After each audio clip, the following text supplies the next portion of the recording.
Folks, welcome to Metalvani. With us today, we have Dan Presland of OBLIVISCARIS and Vipasi. How you doing, brother? I'm doing great today, man. How you doing? I am doing good.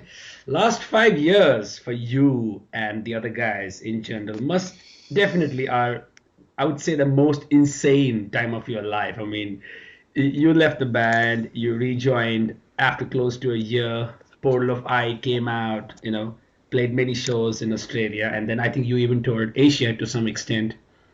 Then crowdfunding, successful album, European tour, metal festival, and the list goes on and on and on.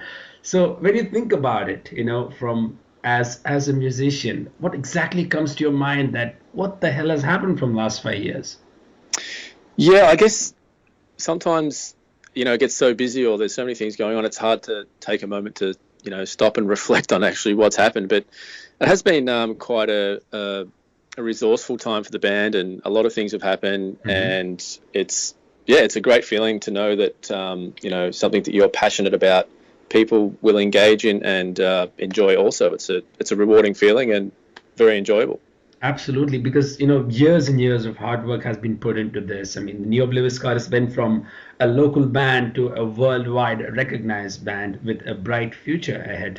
Probably you guys, let's say, would have discussed about it that the way things have happened, in such a short frame of time is something not many bands have gone through. And in seeing how you guys shifted from, let's say, seeing playing a show of 50 people to 50,000 people over the period of last few years must have been insane.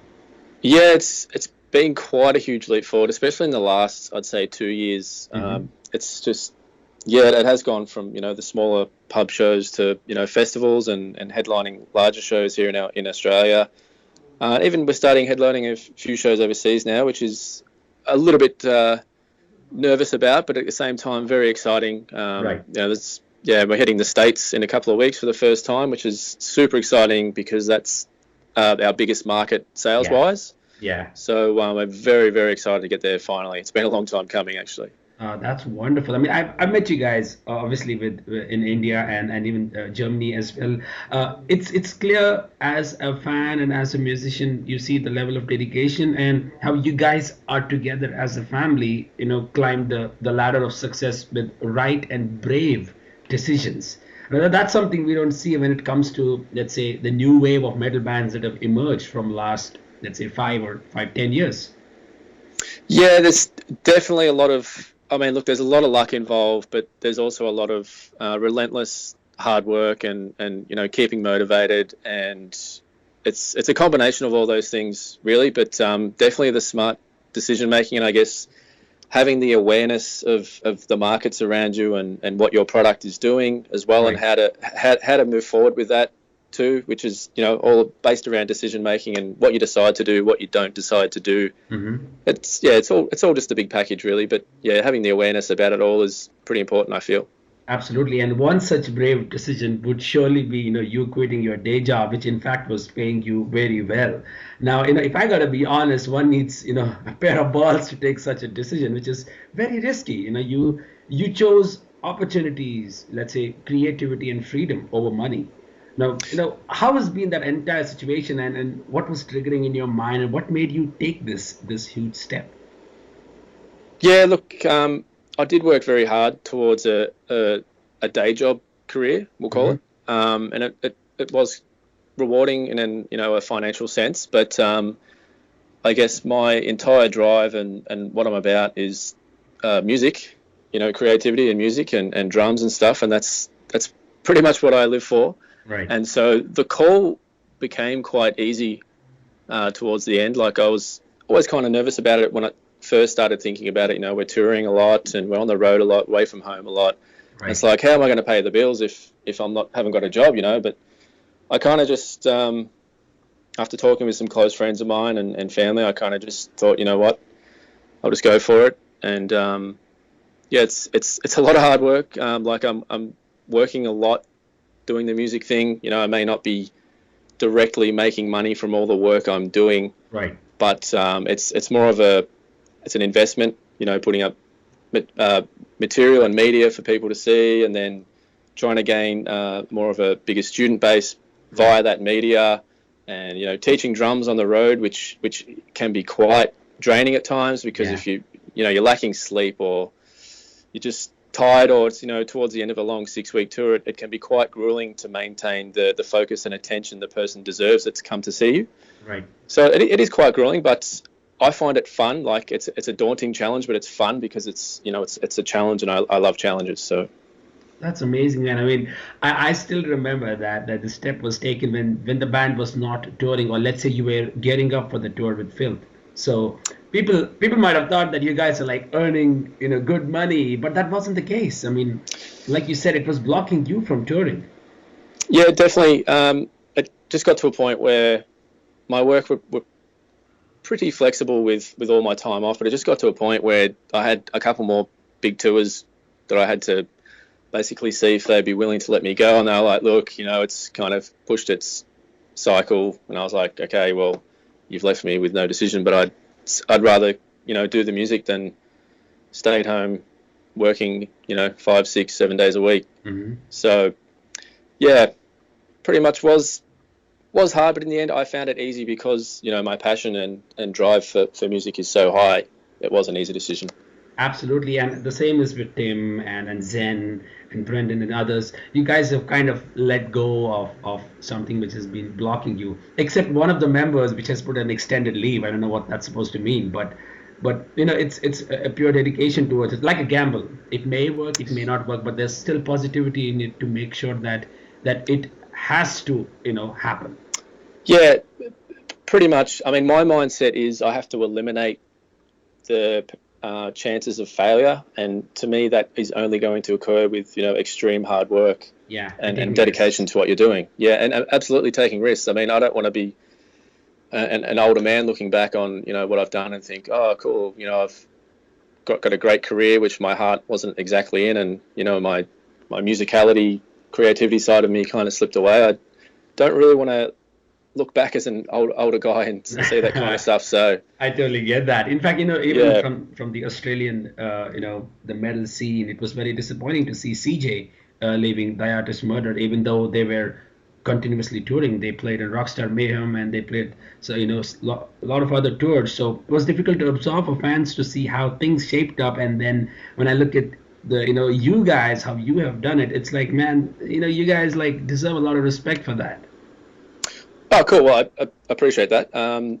We've still got a long way to go. Thy Art is Murder were a much bigger name than us, of course, and I think there was probably more to CJ's decision than what people actually took. As in, people probably read a headline of, this guy quits band because he only made $20,000 or whatever it was. It's like there's a lot more to it. He I mean, I don't know him personally, but I'm sure he had other things going on in life that he either felt the need to pursue.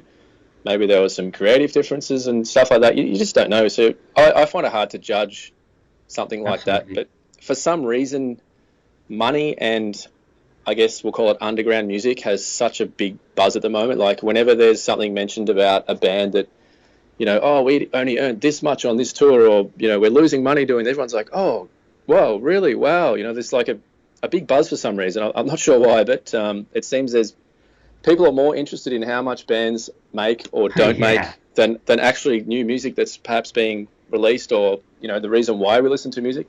I find that quite bizarre personally, but Yeah, that's a valid point, actually. I mean, it's really, I got to give props to you because recently, right after the tour, you posted on Facebook that you made the first income as a musician, which paid your bills. And right. what's really exciting, or let's say, you have a big heart. Let me tell you that, because you even said that I would be able to, happy to contribute the remaining money which I don't need to needy people. That's something. Let's face it. I haven't seen throughout my career anyone doing that. So you gotta take. You have a big heart, man. I gotta say that. Well, yeah. Cheers. I appreciate the comments, kind comments. For what it's worth, I've actually donated somewhat regularly in the past. It's just, I guess it was the first time I'd ever asked people to assist me in where some money went, and I guess I didn't mean it to make a hey, I donate, look at me sort of thing. It was just a feel good moment. I feel good doing it, so why not? That's amazing, man. A lot of respect to you for that. And now you have a long tour of North America with Cradle of Filth, and you're also headlining few shows there. So how excited is the band that this is the first time you're entering the States, the bigger market?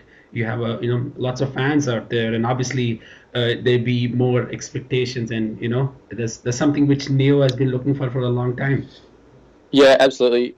I'm pretty sure all of the guys were probably most excited, I think, to go to North America. Don't quote me on that, but I'm pretty sure most of us were really excited just because of the responses we've had there in the past. Right. And our biggest market is there in terms of sales. I'm not sure if that's relative to anything, but I guess in the modern day it's still a relative factor. But just the amount of support we've had from the States, like even with the crowdfunder we did, a huge majority of supporters were from the States. So we're very keen, obviously, to get out there and meet those people and pay our respects back by hopefully giving them a great show to come and watch.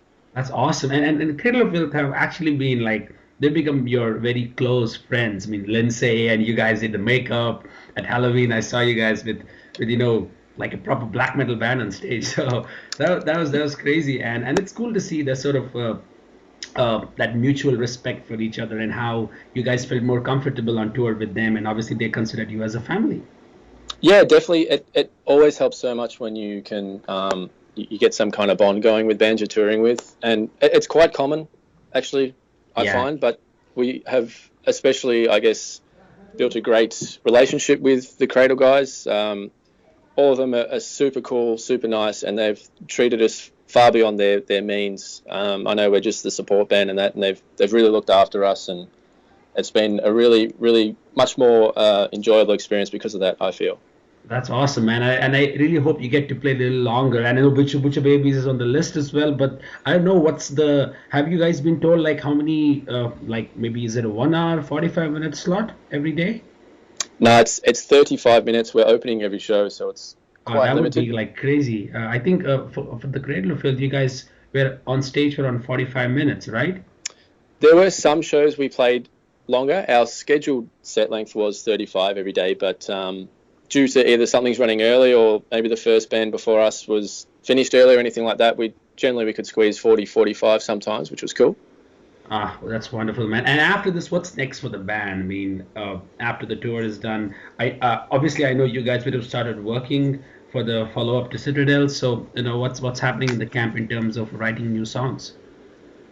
Yeah, I think the plan when we get back from the States, we've had a couple of offers floating around for touring. Mm-hmm. It's just basically we're pretty keen to get stuck into the next album.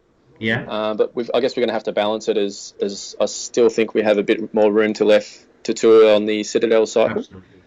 But we're definitely keen to get stuck into the writing process, which has already begun. We've definitely got a whole bunch of ideas floating around. It's just a matter of piecing stuff together and making sure everyone's happy with the end result. Right. So it's I think been a year and 3 months since Citadel came out. So it's still got I would say one more year to tour and let it absorb, and then probably get on with the new album, maybe 2017. Yeah, that's definitely the plan. You're right there. Yeah, for sure. 2017 is hopefully on the first third of 2017. I'd love to see us release a new one, but we'll see how we go.